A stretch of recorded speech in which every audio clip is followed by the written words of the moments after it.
What's going on, everybody? Untitled World here. I'm going to make another video about the history of the WWE Championship belts, going back to 1988 with this Winged Eagle belt, all the way to 2015 with this new current network logo belt. But I need you to do me a huge favor first.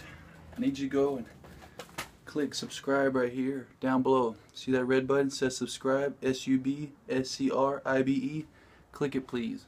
I promise you I'm not going to send you any crazy Facebook game requests or anything like that. Just help a brother out. I'd appreciate it. Now let's look at some belts. So here we go. This is the first belt of my collection in 1988 when Hulk Hogan, the immortal Hulk Hogan, brought this belt out at Saturday Night's Main Event. And this belt stayed around until 1998 when Stone Cold Steve Austin fought Shawn Michaels at WrestleMania 14. This was the first championship, WWE Championship, that Stone Cold Steve Austin ever won. But the next night on Raw, he had a new belt to debut. So the very next night on Raw, Stone Cold Steve Austin debuted this belt, the Big Eagle belt, the Attitude belt, whatever you want to call it. This became the WWE Championship. But in 2001, they had the WCW Invasion, and with WCW comes a WCW champion. So when WCW first invaded WWF back then, you had Booker T as the champ, the WCW World Heavyweight Champ. So they had two world champs, but they only wanted one. So at Vengeance in 2001, they had Chris Jericho, Kurt Angle, The Rock, and Stone Cold compete to become one undisputed champion. And that man was Y2J, Chris Jericho. He was the first ever to become the undisputed champion. But as time went by, he went to WrestleMania and he fought Triple H, and Triple H took the belts from him. He became the second undisputed champion. But later on, he had a new championship belt when they combined these two to make one belt. So a few weeks after WrestleMania, Triple H was presented this belt on Raw by Ric Flair, the undisputed championship. So it went from two belts to one belt.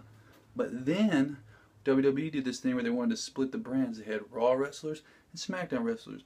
And at the time, Brock Lesnar was the undisputed champ. He went over to SmackDown, leaving Raw with no kind of champ.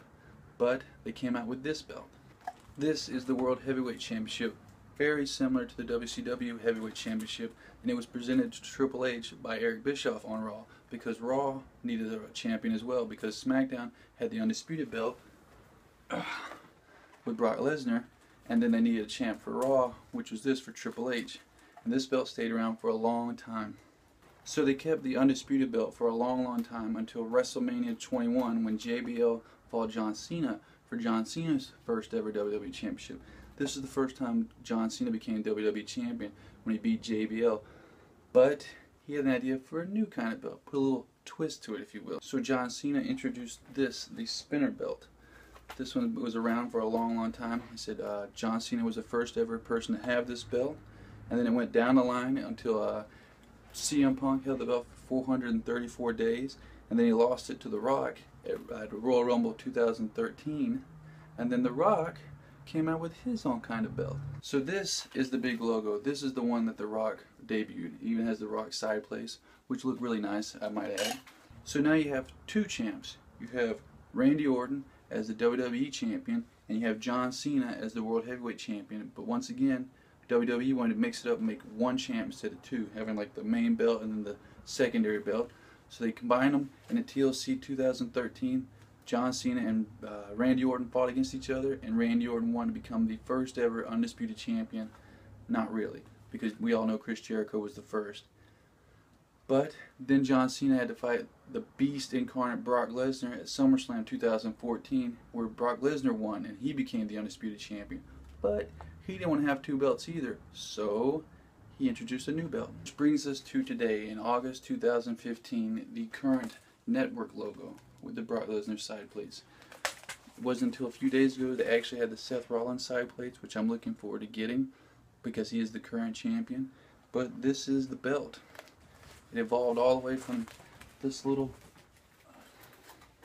Winged Eagle all the way to this massive W. Look at the size of the WWE differences. Well, I hope you liked the video. I hope you learned something. I did a little research to find these things out.